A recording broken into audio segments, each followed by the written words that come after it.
आप सभी लोगों का ग्लोबल आईटीआई यूट्यूब चैनल में स्वागत है। आज हम लोग इलेक्ट्रीशियन ट्रेड थ्योरी 500 पूर्ण महत्वपूर्ण प्रश्नों की सीरीज का भाग 19 हल करेंगे, जो कि आईटीआई द्वितीय वर्ष के छात्रों के लिए है। अगर ये क्वेश्चन आपको पीडीएफ के रूप में चाहिए तो पीडीएफ डाउनलोड करने के लिए www.globaliti.org पे जाके विजिट करना होगा। ठीक है, हम लोग क्वेश्चन नंबर 371 देखेंगे। दिया है पैनल बोर्ड में दो अलग अलग अर्थिंग प्रदान करने का क्या कारण है। देखिए, अर्थिंग दो इसलिए बनाई जाती है कि अगर एक अर्थिंग किसी कारणवश हम लोग क्या करते हैं, नमक और चारकोल का क्या करते हैं, लेयर स्थापित करते हैं, तो दो अर्थिंग इसलिए बनाई जाती है ताकि अगर किसी कारणवश एक अर्थिंग अगर हमारी फेल हो जाए तो क्या करें, दूसरे अर्थिंग से हम काम कर सके या दूसरी अर्थिंग सुचारू रूप से, मतलब कि कार्य में बाधा ना हो। ठीक है, तो कह रहा है कि ऑप्शन नंबर ए दिया है पैनल बोर्ड धातु के बक्से में बनाया गया है, बी दिया है पैनल में स्ट्रेच क्षेत्र को नियंत्रित करे, सी दिया है पैनल बोर्ड में वोल्टेज ड्रॉप को कम करे, और डी दिया है अन्य विफलता के मामले में एक अर्थिंग सुनिश्चित करे।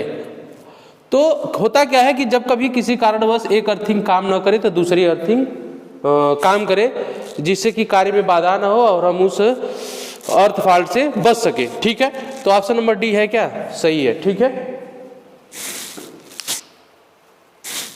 अगला क्वेश्चन देखेंगे। किस सर्किट में लिमिट स्विच का उपयोग किया जाता है। कह रहा है किस सर्किट में लिमिट स्विच का उपयोग किया जाता है। ए दिया है लिफ्ट सर्किट, बी दिया है सड़क प्रकाश, सी दिया है मोटर नियंत्रण सर्किट, और डी दिया है घरेलू बिजली सर्किट। देखिए, जो लिमिट स्विच होता है उसका उपयोग हम मोटराइज ऑपरेशन में करते हैं,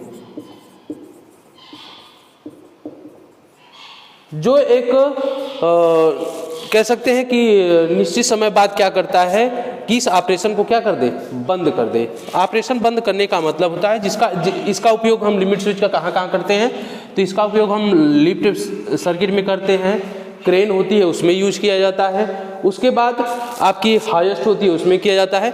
मतलब कि एक निश्चित दूरी चलने के बाद, जैसे अगर हम बात करें क्रेन की, क्रेन आप लोगों ने देखा होगा। ठीक है, ये बूम होता है, बूम के आस यहाँ पे क्या होती है, पुल्ली होती है, और इसी पर हमारी क्या होती है, रोप होती है।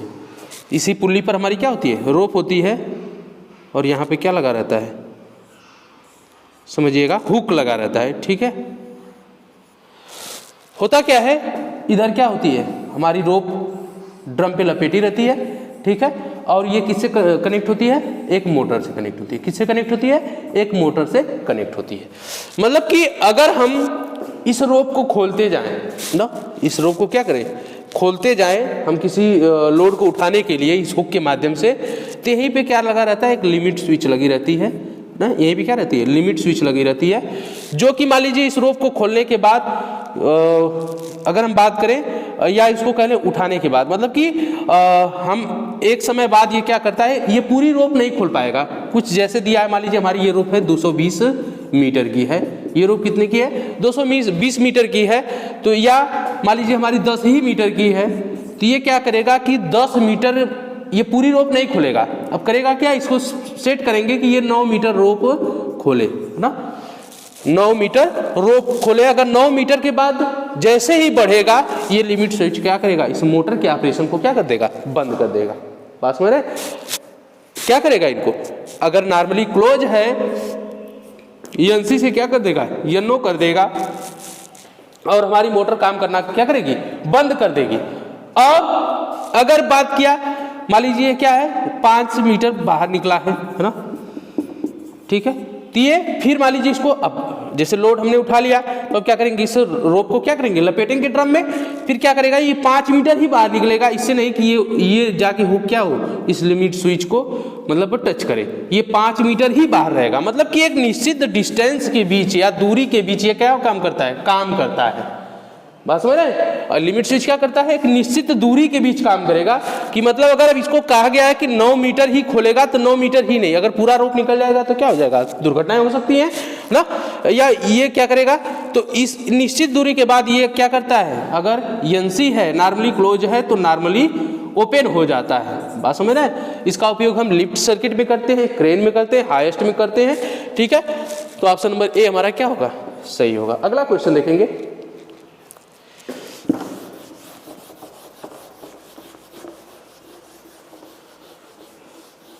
कह रहा है एक संयोजक में नियंत्रण सर्किट वोल्टेज और बिजली का चयन कैसे किया जाता है।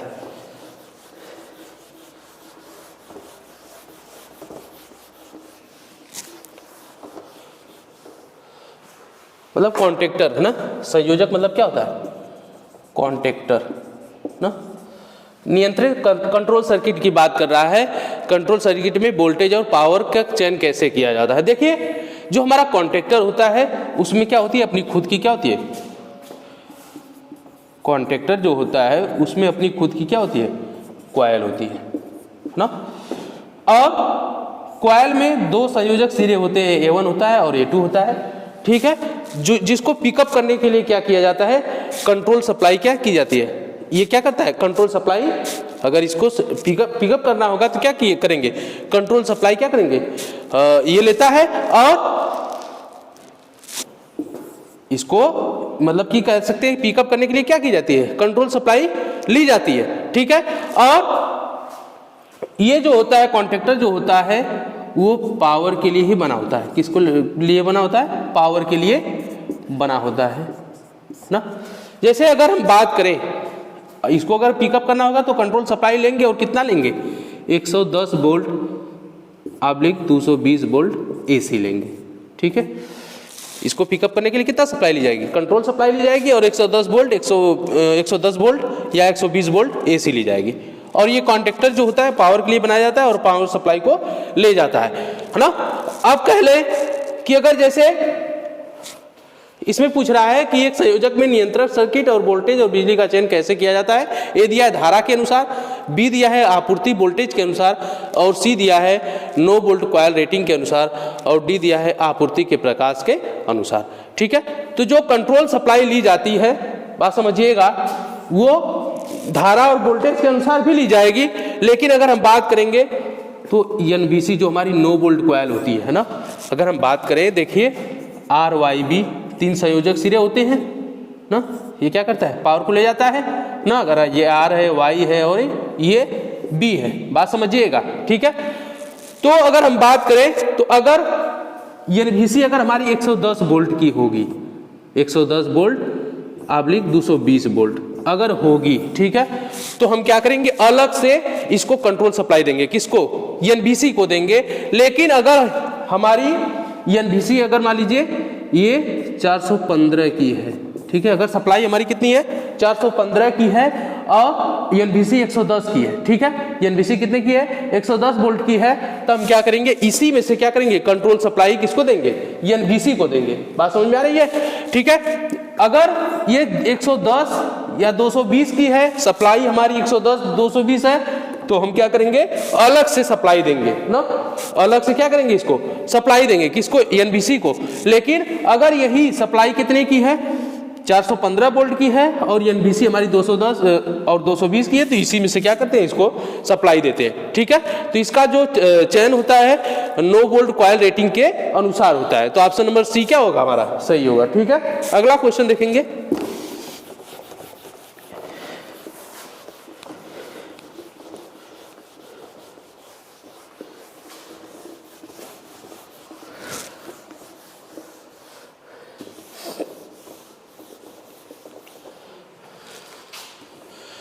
देखिए कह रहा है कि संयोजक मतलब कॉन्ट्रैक्टर का चयन करने के लिए मानदंड क्या है, ठीक है।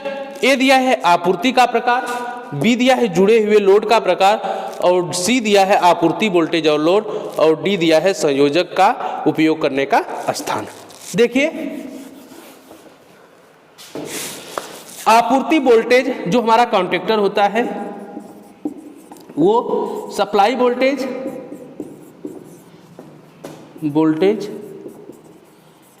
और लोड पे डिपेंड करता है, और लोड पे डिपेंड करता है। जैसे अगर हम बात करें लोड पर निर्भर करता है,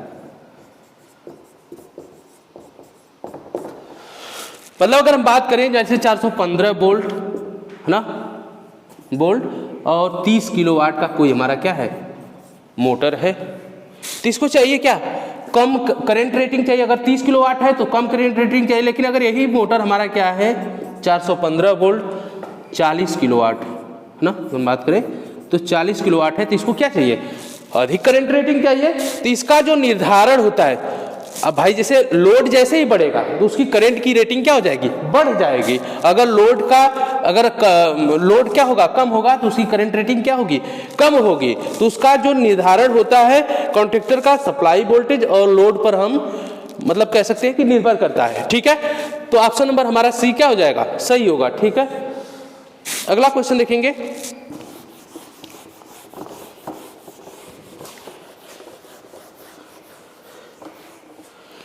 पेज का उपयोग किए बिना पैनल बोर्ड में एमसीबी ओएलआर को माउंट करने के लिए किस सामग्री का उपयोग किया जाता है। मतलब कह रहा है बिना पेज के हम पैनल बोर्ड में हम एमसीबी को ओएलसीबी को ओएलआर को ओवरलोड रिले को हम माउंट करने के लिए किस सामग्री का उपयोग करते हैं। तो आप लोग उस दिन हम पढ़े थे डिन रेल ना, डिन रेल कैसा होता है कुछ इस प्रकार का होता है। इसमें ऐसे ही खांचे होते हैं जिसमें हम क्या करते हैं इसको बिना पेज के हम एमसीबी ओवरलोड रिले और भी जो प्रोटेक्टिव डिवाइस होती है उनको क्या करते हैं इसमें लगाते हैं। तो हमारी क्या होती है डिन रेल है। ठीक है, ऑप्शन नंबर ए हमारा क्या है सही है। ठीक है, अगला क्वेश्चन देखेंगे।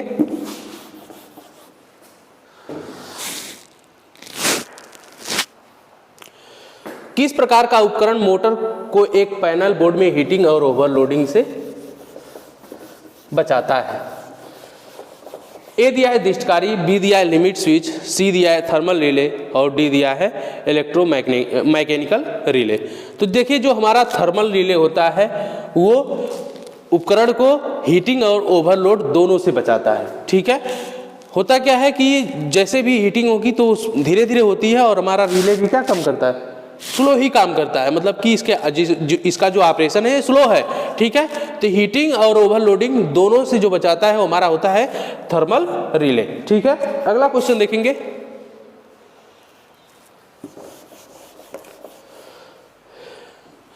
नियंत्रण कक्ष में जी चैनलों का उपयोग क्या है। देखिए जो जी चैनल होता है, जी चैनल जो होता है उसको हम क्या बोलते हैं उसको हम बोलते हैं टीबी बोलते हैं ना। टीबी जो होता है मतलब इसका पूरा नाम है टर्मिनल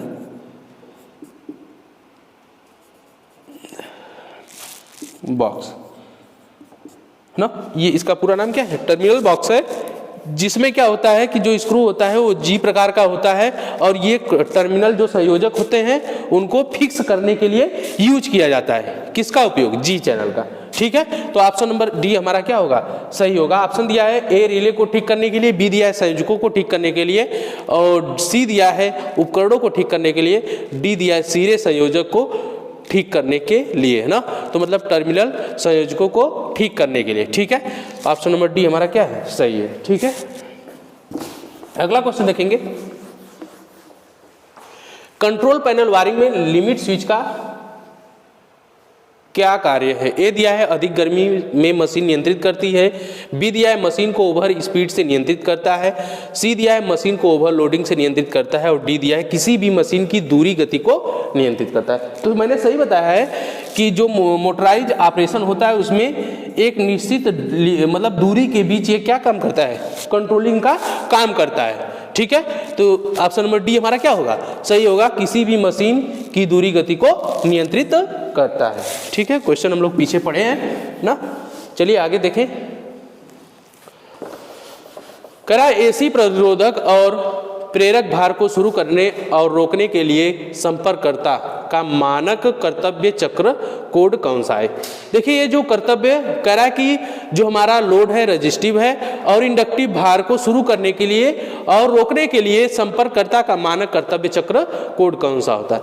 तो देखिए जो रजिस्टिव होता है और जो इंडक्टिव लोड होता है इनका जो मतलब कह सकते हैं कि जो कोड होता है वो फिक्स होता है, उसमें चेंजिंग नहीं होती है। अगर हम बात करें रजिस्टिव के लिए तो हम यूज करते हैं AC2, है ना। रजिस्टिव के लिए हम किसका यूज करते हैं, रजिस्टिव, और इंडक्टिव के लिए AC2 का। अगर हम बात करें DC प्रकार का जो लोड होगा हमारा, उसके लिए हम क्या करते हैं, DC4 यूज करते हैं। तो इसको हमेशा याद रखेंगे, और चूंकि ये बदलती नहीं है, ठीक है, तो ऑप्शन नंबर हमारा बी क्या होगा, सही होगा। ठीक है, अगला क्वेश्चन देखेंगे।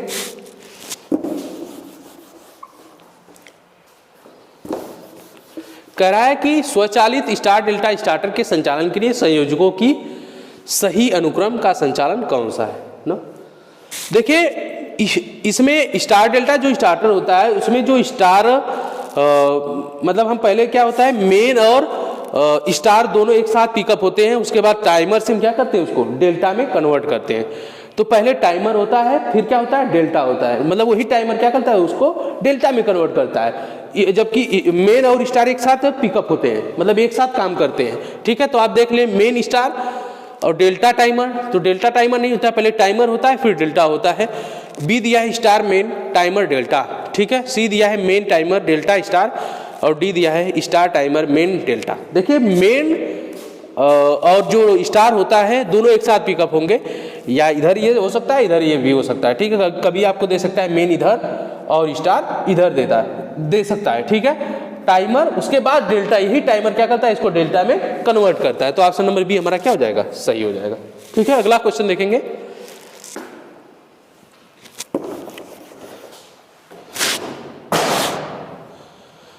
कह रहा है कि नियंत्रण ट्रांसफार्मर के साथ नियंत्रण पट क्यों प्रदान किए जाते हैं।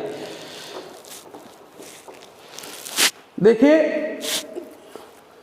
ए दिया है लोड करने के लिए, रेटेड वोल्टेज बनाए रखने के लिए।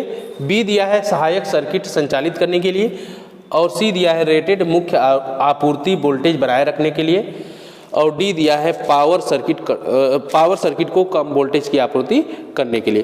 तो जो हमारे एक्जुलरी कॉन्टैक्ट होते हैं, आप लोगों को पहले हमने पढ़ाया था ना, और यहाँ पर क्या होता है, हमारा ओवरलोड रिले होता है। ठीक है, ओवरलोड रिले होता है। ठीक है, और इसी को कह रहा है नियंत्रण ट्रांसफार्मर के साथ नियंत्रण पट क्यों प्रदान किए जाते हैं। तो जो ऑक्सिलरी कॉन्टैक्ट होते हैं, इनको मतलब कह सकते हैं कि स्वचालित या संचालित करने के लिए, ऑपरेट करने के लिए हम क्या करते हैं, नियंत्रक ट्रांसफार्मर का उपयोग किया जाता है। ठीक है, तो ऑप्शन नंबर बी हमारा क्या होगा, सही होगा, सहायक सर्किट संचालित करने के लिए। ठीक है, जिसको हम बोलते हैं ऑक्सिलरी कॉन्टैक्ट ना। अगला देखेंगे।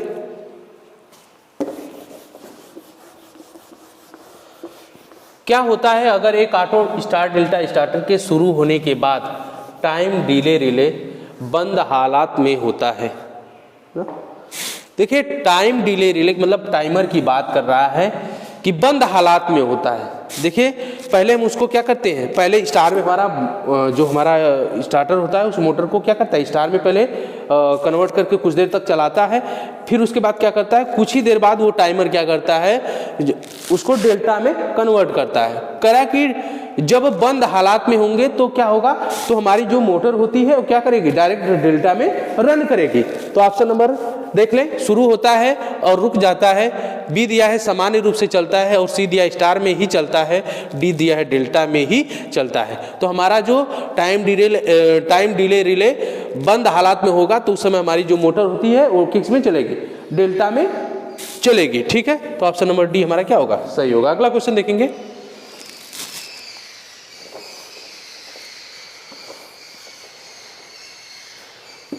कह रहा है कंट्रोल पैनल वायरिंग में पीवीसी चैनल का उपयोग क्या है। ए दिया है एमसीबी लगाना, बी दिया है रिले लगाना, और सी दिया है बिजली के तारों और सुरक्षा के लिए रास्ता, डी दिया है डबल डेक सिरे संयोजक लगाना। ठीक है, तो बिजली के तारों और सुरक्षा के लिए हम क्या करते हैं, कंट्रोल वायरिंग में पीवीसी चैनल का उपयोग किया जाता है। ठीक है, तो ऑप्शन नंबर सी क्या होगा, सही होगा। अगला क्वेश्चन देखेंगे। कह रहा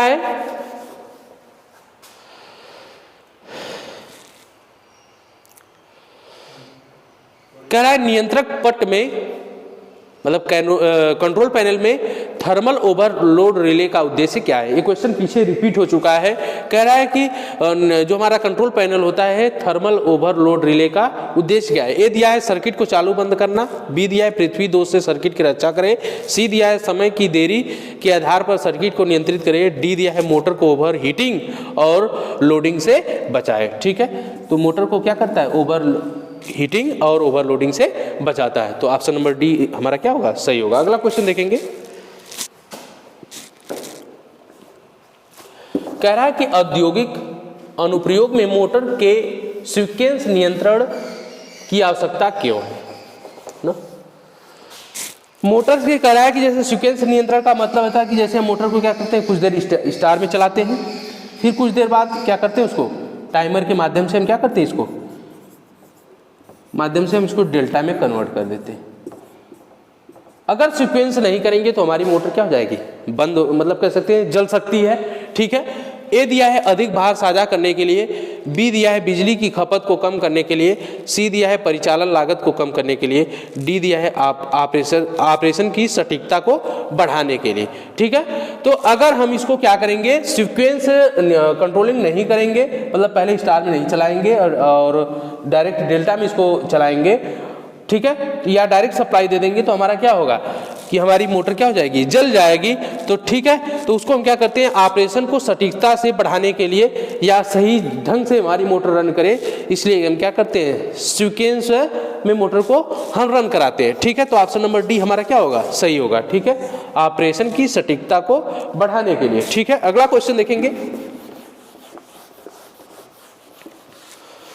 किस सामग्री का उपयोग खुले फ्रेम के द्विधात्विक संयोजक थर्मोस्टेट कॉन्टैक्टर को बनाने के लिए किया जाता है। जहां बात करेगा कॉन्टैक्टर की तो आप सीधे करेंगे, दिया है ऑप्शन चांदी, बी दिया है पीतल, सी दिया है तांबा और डी दिया है कांसा। देखिए, जब भी कॉन्टैक्टर की बात करें, कोई भी क्वेश्चन आए, अगर आपको ऑप्शन में चांदी दे रखा है ना, तो आप डायरेक्ट क्या करेंगे, ऑप्शन में उस चांदी को सही कर देंगे और क्वेश्चन हमारा सही होगा।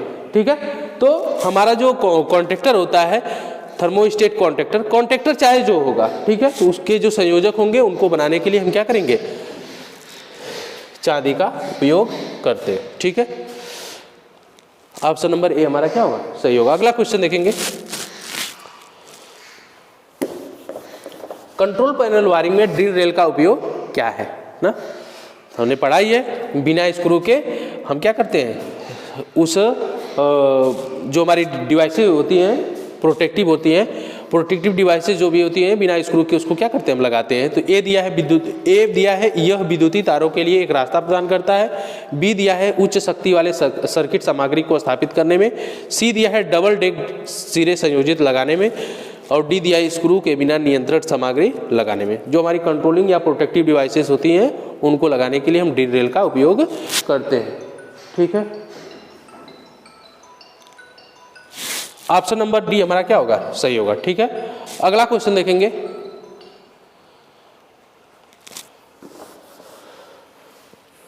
कौन सी डिवाइन अनुक्रमित नियंत्रण प्रणालियों में संचालन को नियंत्रित करती है। सीक्वेंस कंट्रोलिंग की बात कर रहा है, बात समझिएगा। तो हमारा होता है टाइमर ना, टाइमर जो होता है वो सीक्वेंस कंट्रोलिंग करता है। ठीक है, ऑप्शन नंबर ए हमारा क्या होगा, सही होगा। ठीक है, अगला क्वेश्चन देखेंगे। कौन सा डीसी लोड संपर्ककर्ताओं के DC4 मानक कर्तव्य चक्र के द्वारा दर्शाया गया है। तो अगर बात करेगा DC4 के लिए, तो उसके लिए जो हमारी मोटर होती है या लोड होता है वो हमारा होता है श्रेणी मोटर ना। तो ऑप्शन नंबर सी हमारा क्या होगा, सही होगा। श्रेणी मोटर की शुरुआत और रुकना DC4 की बात करेगा तब। ठीक है, तो इस प्रकार हमारा 20 क्वेश्चन पूरा हुआ। ठीक है,